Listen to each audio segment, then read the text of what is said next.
All right, let me talk about something that happened over the weekend. As many of you know, when the latest Israeli-Palestinian flare-up took place, at first, for the first 4 or so days, I didn't say anything about it, feeling I didn't really have too much to add. I heard from some people respectfully who said, "Hey, you should talk about this."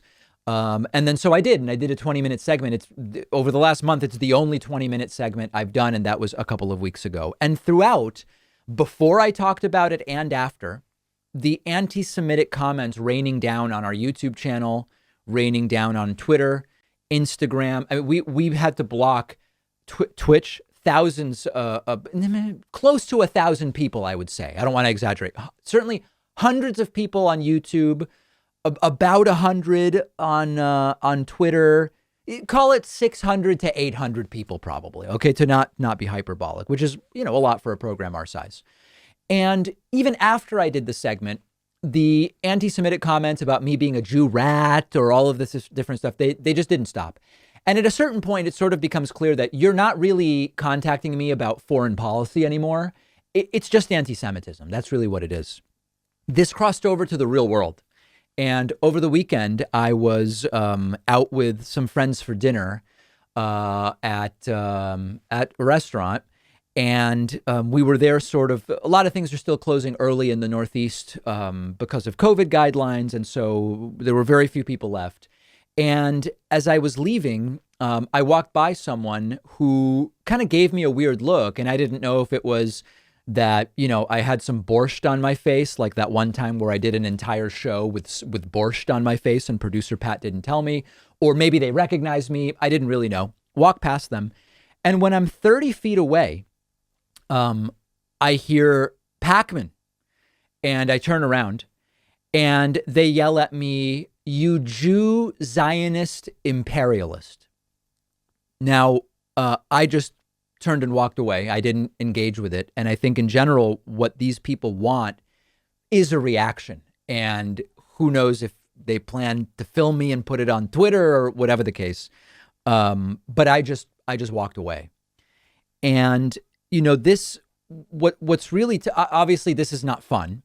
But people come up to me all the time, and typically they're positive experiences. And I do a show that's public, and so to some degree, this is bound to happen. But this was a quote left winger, right? This is not a right winger. This is an issue that it's more often the left. The right does a lot of anti-Semitism with me, but they say go back to Israel, right? The right wing anti-Semitism is go back to Israel, a place I've been once in my life for 9 days. This was something from the left.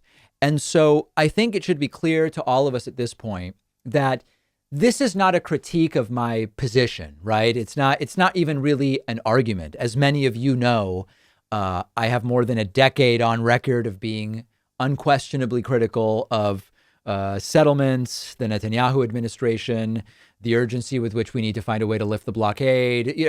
I'm not going to do the segment. And see, this is the problem.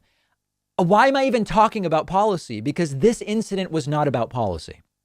I've spoken about, the Israeli-Palestinian conflict really once in the last 2 years. And so Jew Zionist imperialist is not even plausibly a critique of my policy. And all sorts of things are going off here. So what do we do about something like this? I don't know. I don't really plan to do anything about it. There's a real problem with anti-Semitism on the right, and we've covered it for a really long time. We just reviewed on a recent live stream that white nationalist dude who wanted Craig Cobb, who wanted a whites-only enclave in one of the Dakotas, and he was overtly anti-Semitic during our interview, and that's very clearly a right-wing anti-Semitism. Unfortunately, there's a left-wing anti-Semitism as well.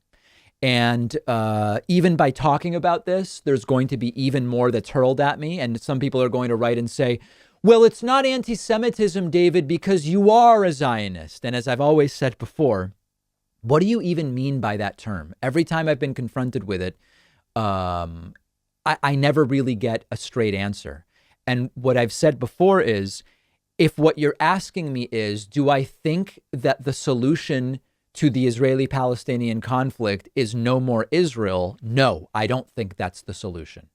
Much like the solution is not no Palestinian state, right? I think the solution is an Israeli state and a Palestinian state.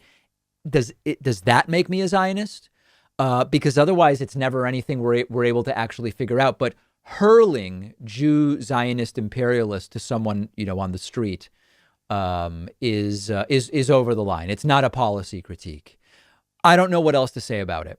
But if the left goes too far in this direction, it's not going to be good.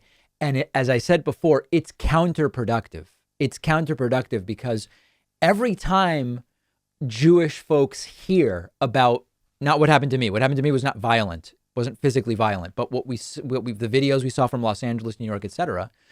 More and more American Jews or Jews wherever they're being harassed in France say, wow, I really may need to move to Israel someday. And they disengage from holding Israel accountable for the things Israel does wrong. So not only do I think it's ugly and disgusting, it's also counterproductive to what most of these leftists claim to want.